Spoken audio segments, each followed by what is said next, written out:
Chegou a hora do grande debate aqui no Expresso CNN. Eu lembro que o quadro, um grande sucesso na CNN americana e um novo modelo aqui no nosso país.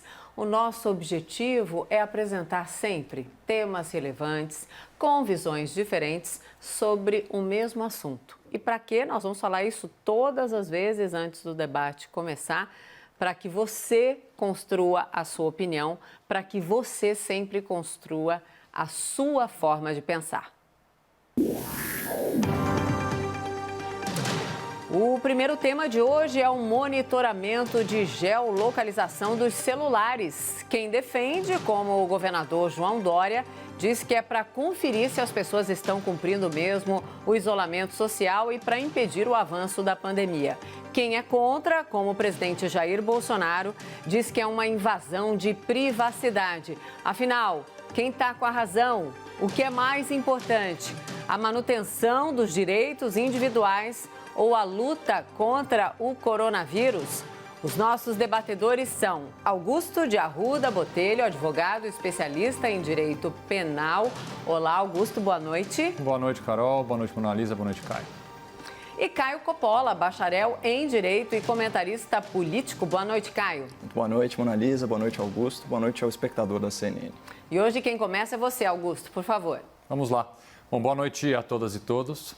Inicialmente, a pergunta feita aqui no debate de hoje, ela insinua um falso dilema, como se não fosse possível conciliar o respeito aos direitos e garantias fundamentais e também o combate à pandemia. Antes de tratar especificamente do tema, eu vou explicar um pouco tecnicamente como é que funciona esse monitoramento que está sendo feito. Ele é feito através da geolocalização. O que é isso?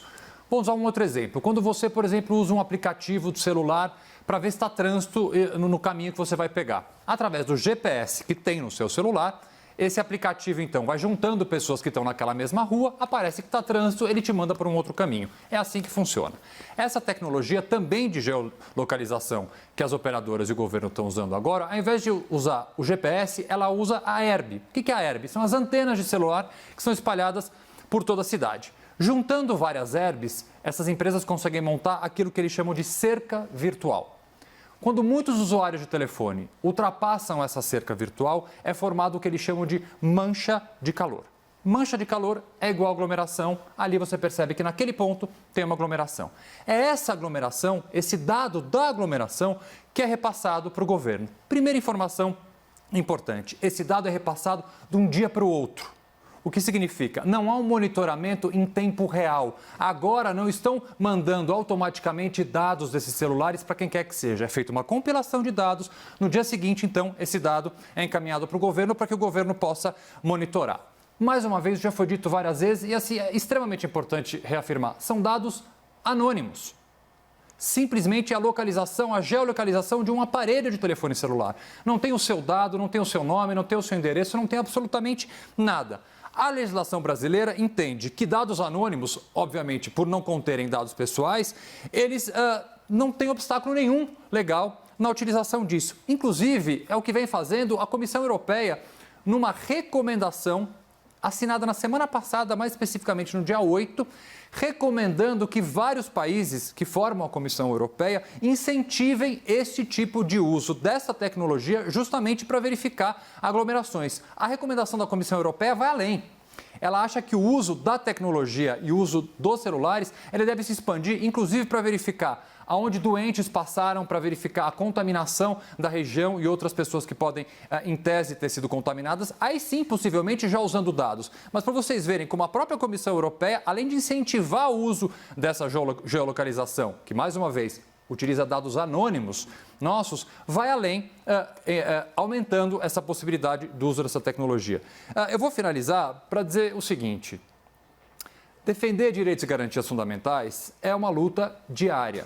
É evidente que em momentos de exceção, uma pandemia é uma exceção, essa observação ao direito e garantia fundamental, ela deve estar mais presente ainda. É muito preocupante que governos e autoridades se utilizem deste momento delicado para passar uma ou outra medida que venha ferir o nosso direito. Não é o caso dessa medida. Volto a repetir ontem uma expressão que eu usei. Nós não podemos agora ter garantistas de ocasião, que no momento de uma disputa política entre governo federal e governo estadual, vem dizer que esta medida adotada de alguma maneira, fere o nosso direito, fere a nossa liberdade, fere ao nosso sigilo. Não fere. Suas primeiras considerações, Caio, por favor. Pois é, né? O doutor Augusto falou dos garantistas de ocasião, mas esse dilema, né, entre segurança e liberdade, ele acompanha a humanidade há séculos. Um norte moral que nos ajuda aí a navegar por esse tema foi colocado por um dos pais fundadores da democracia americana, né, o Benjamin Franklin. Ele disse: aqueles que abrem mão da liberdade essencial por um pouco de segurança temporária não merecem nenhuma coisa nem outra. Coincidentemente, o Franklin ele era um gênio polivalente, ele era muito eclético, né? Ele era político e cientista. E como faz falta hoje nós temos políticos realmente comprometidos com a ciência, a verdadeira ciência, né? Aquela que não cria verdades absolutas, que não abandona a dúvida e que não promove, muito menos se submete ao pânico. Então, quando o Franklin ele fala em liberdade essencial, aí existe uma ideia de gradação, né, nessa liberdade, que, como todo direito, o doutor Augusto sabe, não é absoluto. Uma coisa é o cidadão abrir mão consensualmente do sigilo dos seus dados pessoais numa relação comercial privada entre ele, né, que é o consumidor, e as operadoras de telefone. Eu até consigo admitir excepcionalmente, como colocou o doutor, que o governo tem acesso sim a relatórios genéricos de geolocalização, de grupos de pessoas anônimas para monitorar a efetividade das políticas de isolamento e, em última análise, aprimorar aí os serviços públicos. Mas outra coisa é individualizar o monitoramento e passar esse dado para o Estado com a finalidade última de fiscalização para aplicação de multas, de prisões, entre tantas outras ideias absurdas, né, que nós ouvimos nos últimos tempos dos nossos queridos ditadores enrustidos. Aqui sim nós temos uma violação da tal liberdade essencial e é isso que o Franklin não admitia, sacrificar esse direito fundamental por algo menor e passageiro. A pandemia, certamente, ela é transitória, né? O difícil mesmo, a gente está debatendo há muito tempo isso, é de mencionar o seu impacto. Só que esse impacto ele depende diretamente da forma como nós vamos enfrentar a pandemia. Para desespero dos especialistas de ocasião, aí embarcando na sua expressão, doutor, não tem comprovação científica de que uma quarentena radical vai desacelerar significativamente o ritmo de contágio, muito menos reduzir o número de óbitos. E mesmo que a hipótese dessa quarentena seja bem sucedida, e tomara que seja, a quantidade de vidas poupadas nesses meses pode ser muito menor que as mortes resultantes da queda de renda da população mais vulnerável e do déficit do Estado, que vai perder capacidade de investimento no sistema público de saúde. Todo mundo, né, isso é uma obviedade, todo mundo quer salvar o maior número de vidas humanas possível. Vale para mim, vale para você, vale para o espectador. Mas isso não vai ser possível se a gente abandonar o espírito científico. Né? Se nós tratarmos uma cidade no interior de Santa Catarina, que não tem um caso da nova doença, da mesma forma que a gente trata a cidade de São Paulo, onde estão morrendo centenas e centenas de pessoas. Então, quando nós limitamos o debate público e vamos atrás das soluções fáceis, imediatas, radicais para problemas complexos, o que acontece é isso. Uma sociedade trancafiada em casa, em pânico, enquanto políticos autoritários e oportunistas se aproveitam do nosso medo para bater a nossa carteira e exercer cada vez mais controle sobre as nossas vidas. Foi o alerta que você fez no final da sua fala, doutor. Mas assim, esse recado ele já foi dado no século XVIII. Vou repetir a frase: aqueles que abrem mão da liberdade essencial por um pouco de segurança temporária não merecem nenhuma coisa nem outra. E no nosso caso, essa segurança passageira é só uma promessa sem comprovação científica feita por políticos. Então, quem quiser, que acredite. Augusto, por favor. Bom, primeiro eu vou tratar exclusivamente do tema que está sendo discutido e, mais do que isso, do tema nas suas limitações reais que elas existem agora. O que nós temos de concreto? Dados anônimos sendo utilizados, sendo compartilhados entre operadoras de telefone e o governo. O dia que isso mudar, eu venho aqui e debato outra coisa. Por enquanto, eu vou debater os dados anônimos. Mas a intenção do governador, como é que eu vou debater a intenção do governador? Foi manifestada em entrevista oficial. Então, eu vou debater uma coisa aqui. Vamos debater uma coisa? Vamos debater, então, a intenção do presidente da República, quando, por exemplo, no final do ano passado, ele editou na verdade, ele assinou um decreto, o 10.046. Eu vou ler para vocês aqui uma coisa. Nome completo, data de nascimento, sexo, filiação, naturalidade. Título de eleitor, inscrição no PIS/PASAP.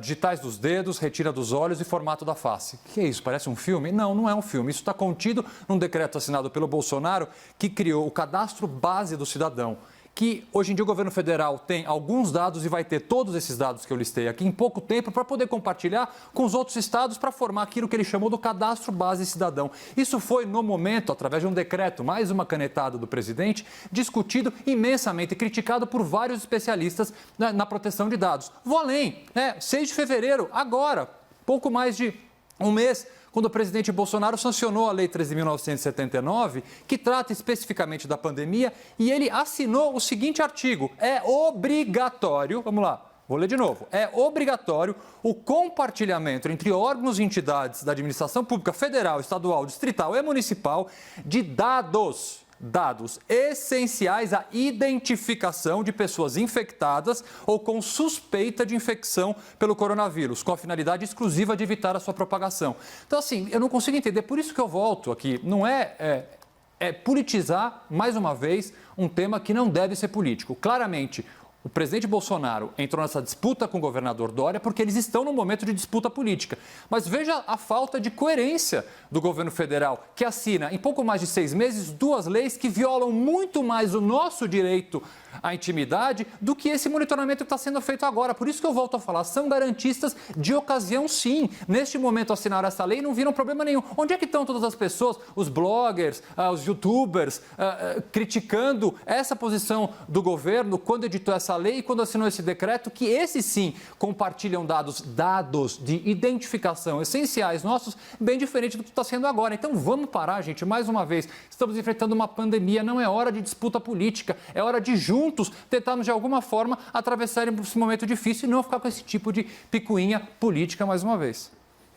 Caio, tem algo a complementar? Com certeza, né? Eu acho engraçado falar em não politizar o momento fazendo um discurso tão carregado de teor político, doutor. Até porque você sabe muito bem, quando você fala que o presidente da República, né, promulgou a lei, essa lei é uma lei que foi votada no Congresso Nacional. Então, pelo menos, vamos tratar de dividir a responsabilidade aí entre os demais poderes, né? E só para deixar muito claro, eu abordei esse tema ontem, não vou ficar me alongando sobre isso, mas a referida lei, né, que é a lei da pandemia, inclusive foi criticada por ser, vamos dizer assim, pelo excesso de antecedência na época, que não era tão moda falar isso, antes do carnaval, né, antes da gente perceber a dimensão do problema. Essa lei ela foi amplamente criticada, mas não por essas, vamos dizer assim, por esses avanços nas liberdades individuais, até porque ela simplesmente faz referências a artigos do Código Penal. E para isso, ela fala especificamente, como você bem trouxe aqui, e essa é uma distinção fundamental para fazer para o espectador da CNN,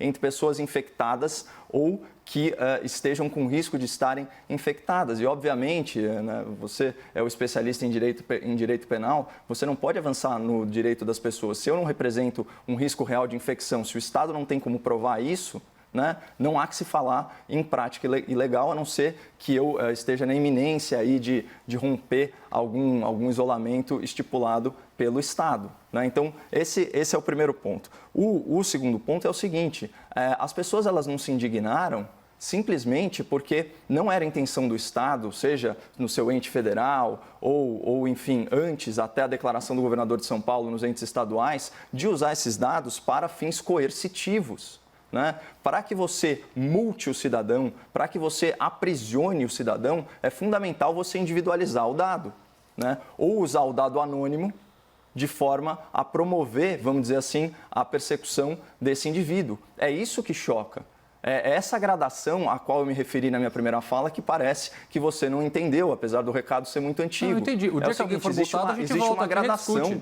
É óbvio que não é a mesma coisa você usar o dado para fazer um monitoramento da situação, ver quem são as pessoas doentes que passaram por aqui e por ali. Isso tudo é legítimo, é uma situação de exceção. Agora, usar esses dados para fins coercitivos, e é fundamental fazer essa distinção para o espectador da CNN, senão a gente está comparando alhos e bugalhos.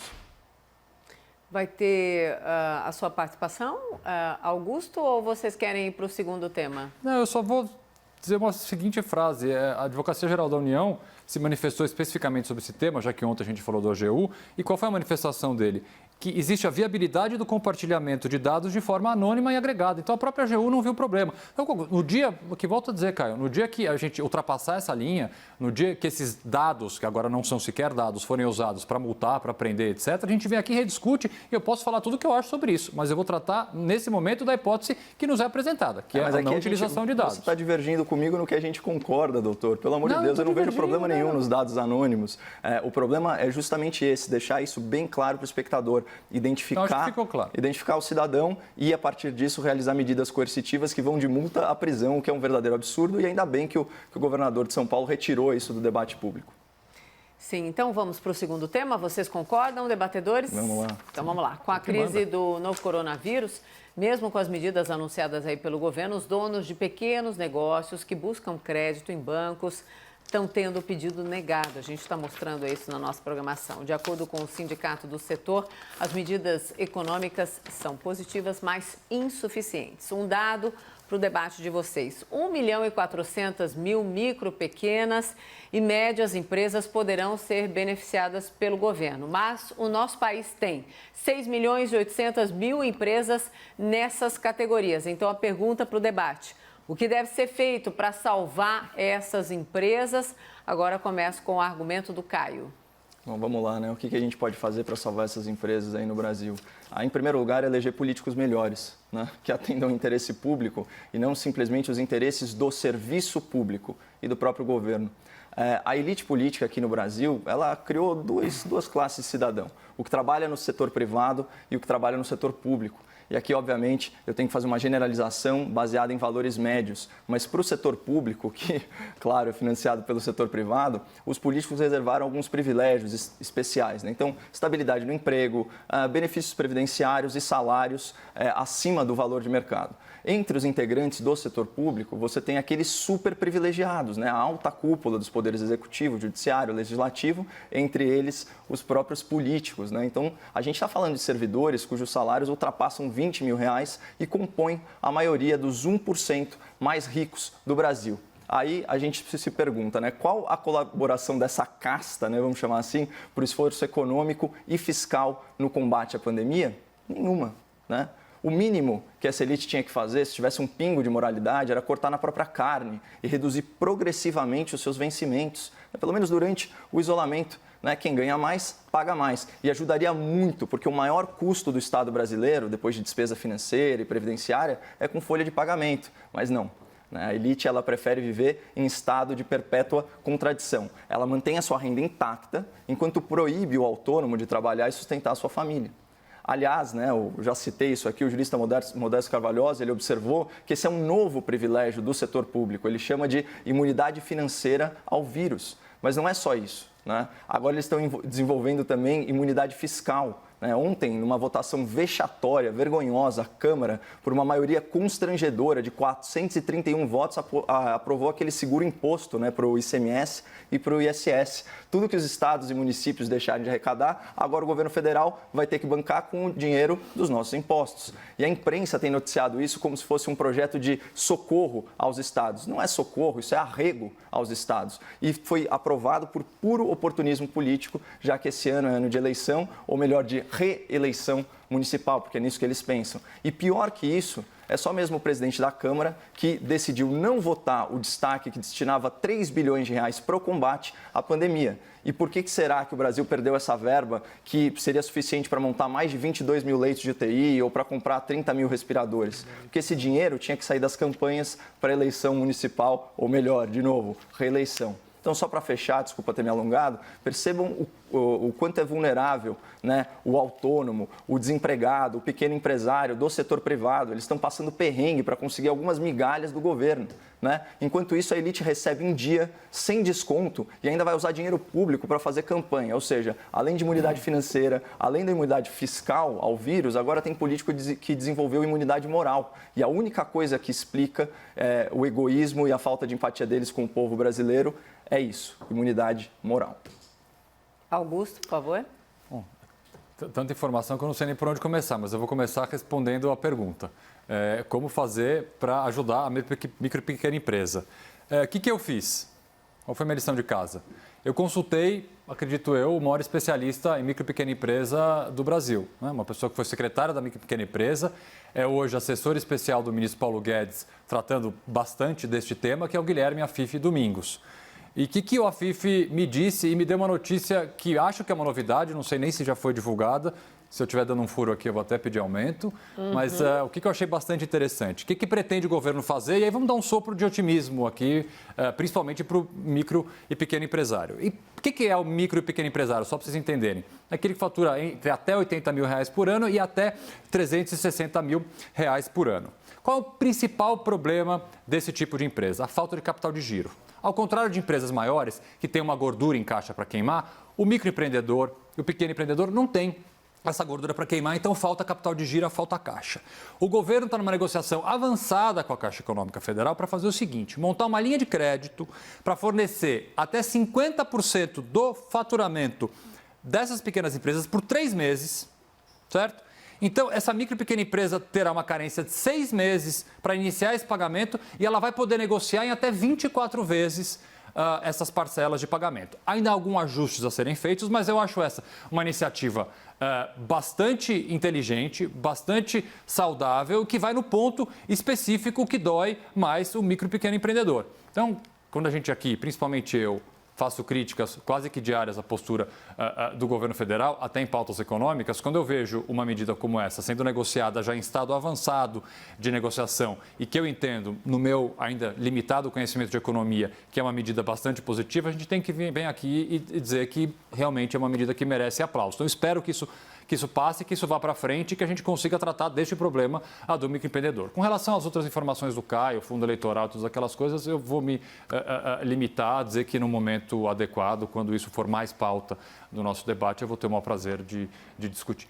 Sim, uma informação então para esse debate, com o que o Caio colocou, no fim da tarde, mais ou menos, nesse horário, o presidente da Câmara, Rodrigo Maia, né, sobre esse socorro, né, aos estados e municípios, muito citado na resposta do Caio, ele disse que toda a repercussão negativa do governo é que o governo estava querendo criar um conflito político federativo, eleitoral, na verdade, que as eleições seriam em 2022. Então, eu já coloco para o Caio e depois esse elemento também, se o Augusto quiser, pode ser repercutido. Tem outros elementos que eu vou colocando na nossa conversa, fatos, né? Elementos são fatos. Caio, por favor.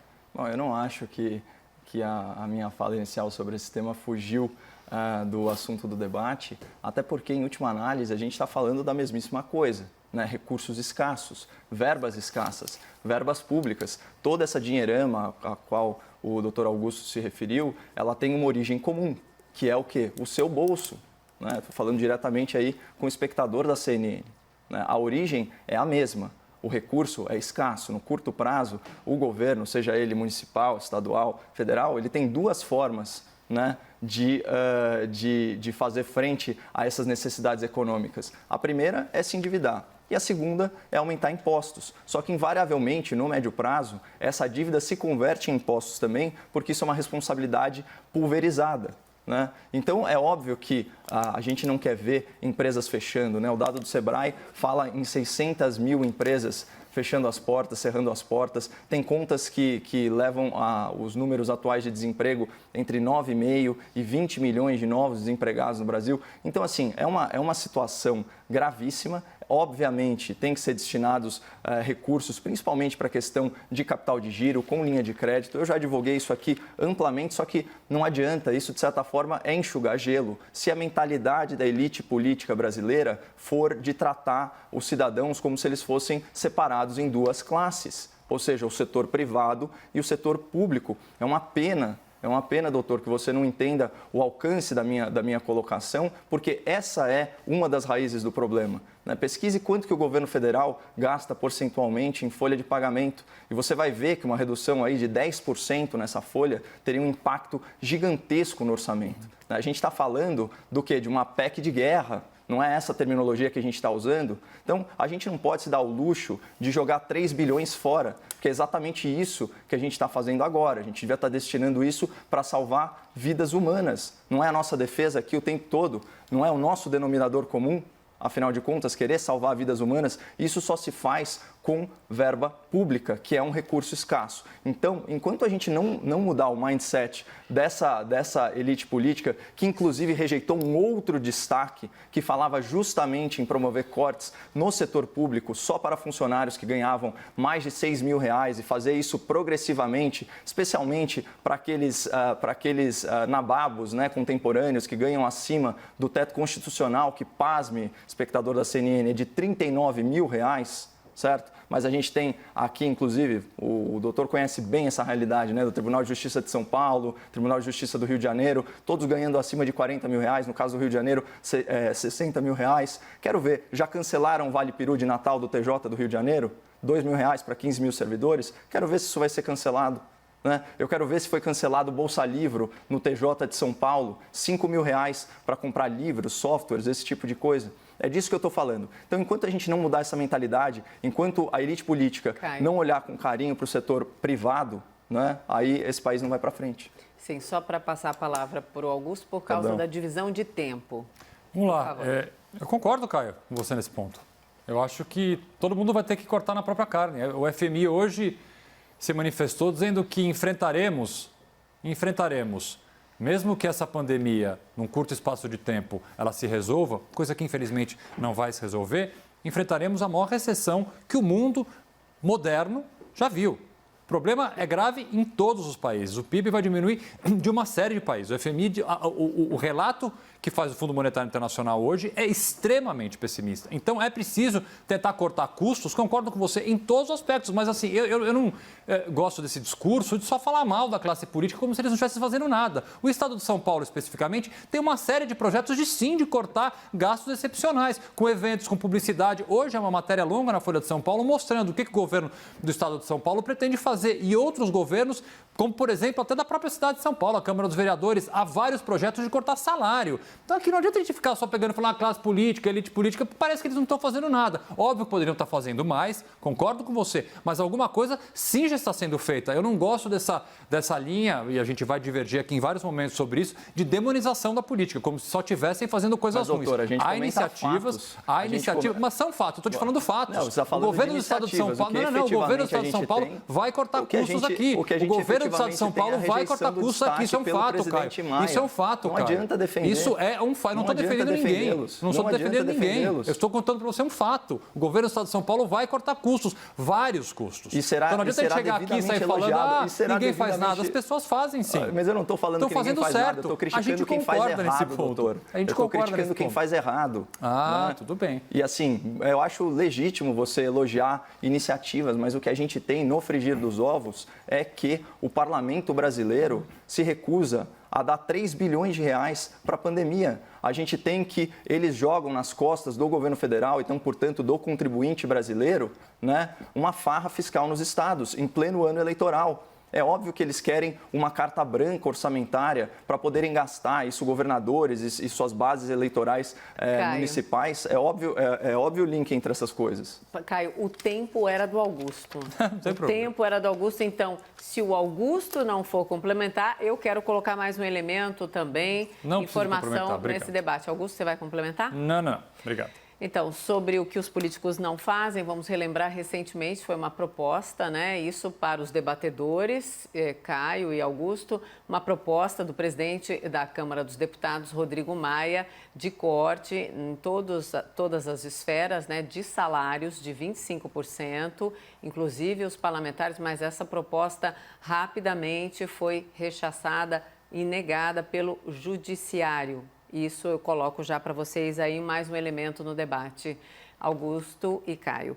Não, só para complementar, eu sou extremamente favorável a cortes momentâneos, obviamente, de serviços não essenciais do Estado, inclusive salários do alto funcionalismo público. Óbvio que você não vai, nesse momento, querer pensar em cortar salário, por exemplo, de pessoas da área de saúde, pessoas da área de segurança. Isso é impossível se fazer nesse momento, não podemos fazer. Mas, primeiro, cortar os supérfluos, que são muitos, dentro do poder público e, eventualmente, sim, reduzir salários da elite do funcionalismo público, uma redução, ainda que momentânea, para economizar, para ter mais dinheiro para investir no combate à pandemia, é evidente que eu sou favorável e quero que essas iniciativas repercutam e sejam cada vez mais numerosas. Se governos estaduais estão fazendo isso, cabe também aqui ao Congresso Nacional votar. Se isso foi retirado, tem que ser recolocado em pauta. É necessário, sim, o Brasil precisará de dinheiro cada vez mais para suprir esse rombo na economia que o combate à pandemia vai causar. Então, sou absolutamente favorável às iniciativas nesse ponto. E complementando a sua informação, Mona Lisa, o destaque ele não foi colocado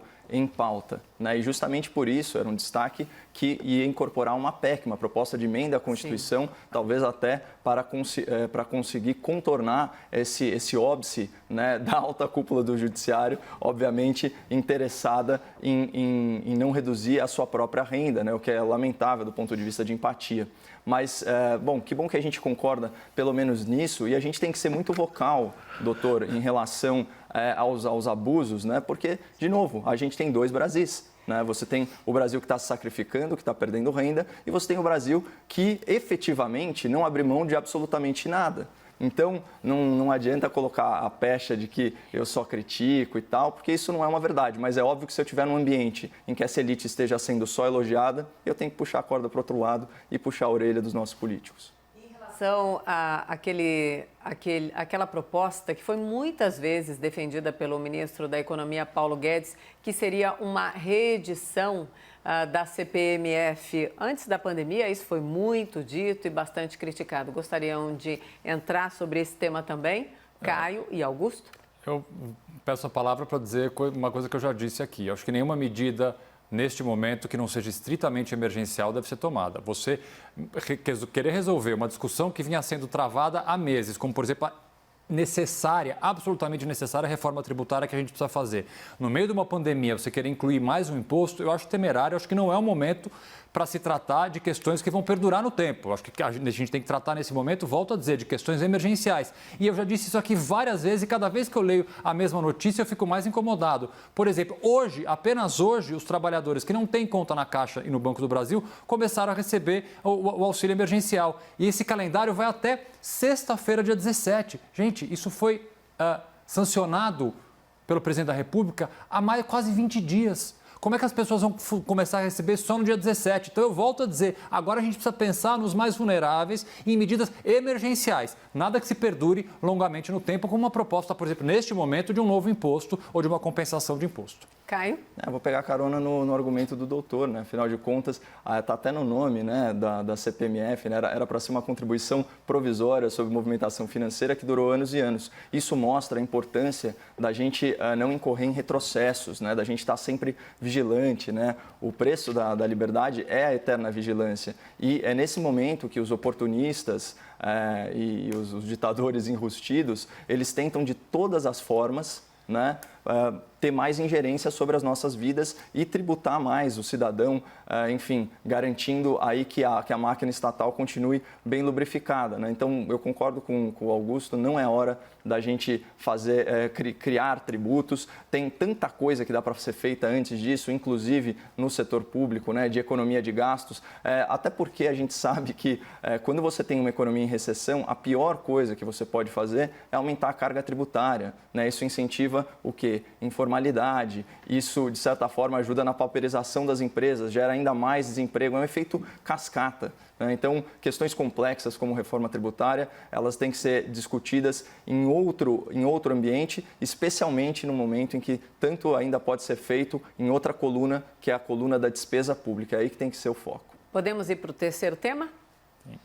Então vamos lá. Hoje à tarde teve aquela reunião, né, que acontece a cada 2 semanas com todos os ministros e também o presidente Bolsonaro. No encontro, o presidente afirmou que o comando do governo é dele. O ministro Mandetta estava nessa reunião e ele entrou e saiu calado. Então, a pergunta: como é que as turbulências dessa relação podem afetar o combate à pandemia no nosso país? Quem começa agora é o Augusto. Olha, afetam até o meu dia a dia, porque essa novela realmente, quantas vezes nós já repetimos e voltamos nesse tema aqui nesse debate, né? Na semana passada, por exemplo. Volto a dizer uma coisa, não é um momento de disputa política. É um momento de serenidade, é um momento de decisões baseadas na ciência, é um momento de tomar decisões concatenadas entre estados e municípios e principalmente entre o presidente e o ministro da Saúde. Essa briga deles, essa novela dessa briga deles que se arrasta ao longo do tempo, faz um mal enorme a todos nós. Ninguém sai ganhando com isso. Hoje foi um dia especificamente de péssimas notícias, que eu vou tratar um pouquinho nas minhas palavras finais. Mas, volto a dizer, quem ganha com essa disputa entre o ministro da Saúde e o presidente da República?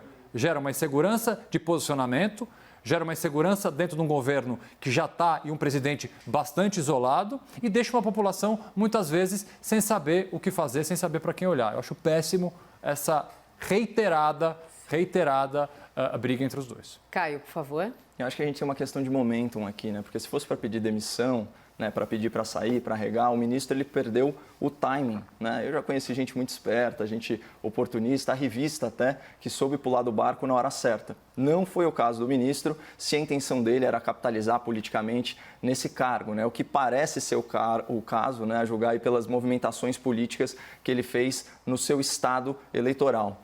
Se ele tivesse pedido para sair na segunda-feira, ele ia acabar se vitimizando, ia sair como herói moral dessa contenda com o presidente da República, com amplo respaldo, né, de setores da mídia muito mais interessados em desgastar o governo do que fazer jornalismo. Mas, né, a política é como as nuvens, já dizia um célebre político, e gradualmente, cada hora que você olha para o céu, está de um jeito diferente. E o ministro ele foi perdendo, né, a sua unanimidade, que foi artificialmente inflada perante a opinião pública. Eu já fico citando aqui vários presidentes americanos, vou citar outro, né? Você pode enganar algumas pessoas o tempo todo ou todas as pessoas durante algum tempo, mas você não consegue enganar todas as pessoas o tempo todo. Foi Lincoln que disse isso. Qual que era a enganação, né? Qual que era o engodo? Que a gente tinha um ministro anjo num governo de demônios. Né? Só que como a gente tem tratado disso amplamente aqui no nosso debate, né, o caráter das pessoas não é binário, as coisas não são simplesmente preto e branco, né? Você tem aí uma série de matizes. Então,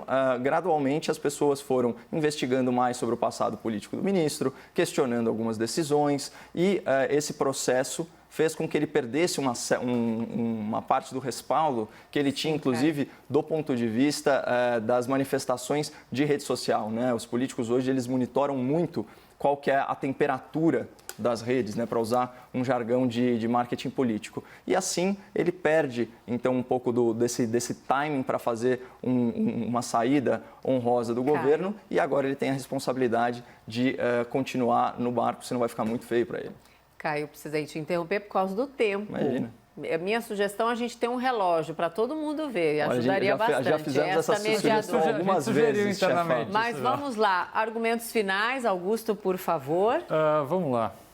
Como eu disse, hoje foi um dia, pelo menos particularmente para mim, de uma leitura de más notícias, né?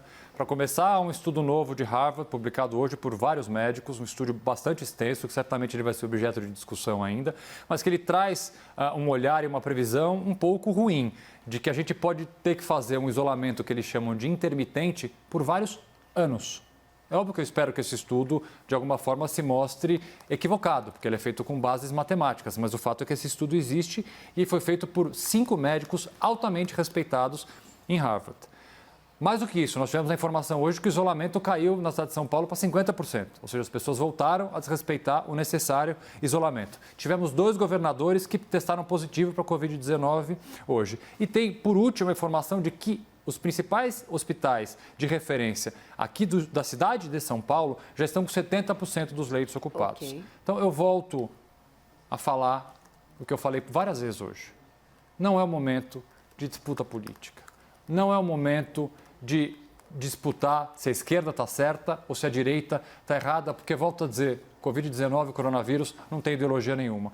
É o momento de acreditar na ciência, é o momento de seguir a orientação dos órgãos de classe, é o momento de se unir e tentar vencer essa pandemia da melhor forma. Porque eu não sei você, telespectador, mas eu não aguento mais não abraçar meus amigos, eu não aguento mais não ver minha mãe, eu não aguento mais não poder sair na rua. Então a gente tem que parar com essa disputa política e tentar resolver essa questão de uma forma que ela deve ser resolvida, que é através do estudo, através da ciência, através da medicina. Esse é meu recado esperançoso final. Caio, suas considerações finais vão precisar ser menores, por favor. Sem problema nenhum, até porque eu concordo com a maioria das palavras aí do Augusto. De fato, o que falta aí no debate público é justamente o apreço pela ciência, né? Ouvir vozes plurais de diferentes especialistas. Ele trouxe agora esse estudo aí de Harvard, é um tom alarmista, mas sem conhecer a fundo o estudo, sem ver quais foram as variáveis aí incorporadas nele, a gente não pode refutá-lo simplesmente porque é a nossa vontade. Tomara que o estudo esteja equivocado. Mas, de novo, a gente discutiu coisas aqui que transcendem muito questões ideológicas, né? E o principal deles é gestão pública e, no que cabe ao Congresso, gestão orçamentária. Então, infelizmente eu não tenho muito tempo, já abusei do meu tempo antes, mas o ponto é o seguinte, a gente não pode confundir politizar, né, com fazer críticas à administração do nosso dinheiro. Isso são coisas distintas. Muito obrigada, Augusto. Obrigada, Caio. Boa noite a vocês. E amanhã tem mais, é isso? É isso. Boa noite. Obrigada, gente.